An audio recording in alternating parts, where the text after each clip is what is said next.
Hello, I'm John Fardell, and this is my book, The Day Louis Got Eaten. Now there's some sound effects, some monster noises, and you can all join in shouting out those as well if you like.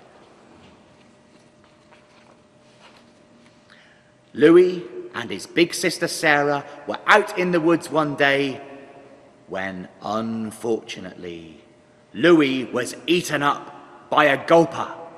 Here we go. Rah! Flick! Gulp. Sarah didn't panic.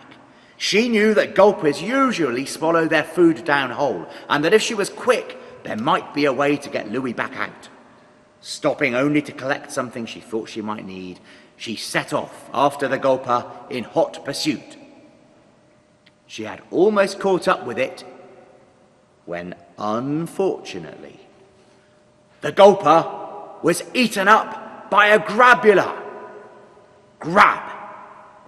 Gobble. Gurgle. Sarah followed the grabula to its nest. Gulp.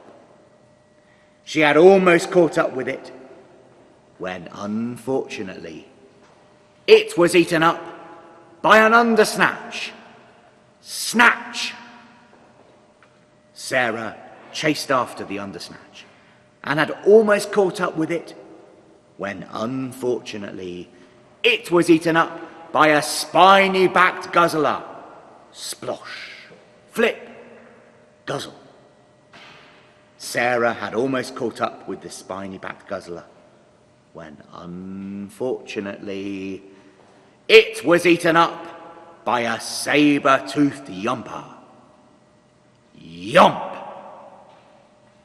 Sarah chased after the saber-toothed yumper and, fortunately, managed to track it to its lair without it being eaten up by anything.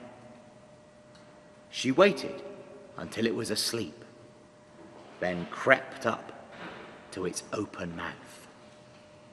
She crawled into its stomach, then clambered into the mouth of the spiny-backed guzzler, then into the undersnatch, then into the grabula, and finally into the gulper, where she found Louis. "There you are," he said. "I knew you'd come. How are we going to get out of here?" "We're going to use this hiccup frog," said Sarah, "which I picked up before chasing after the gulper. Watch this."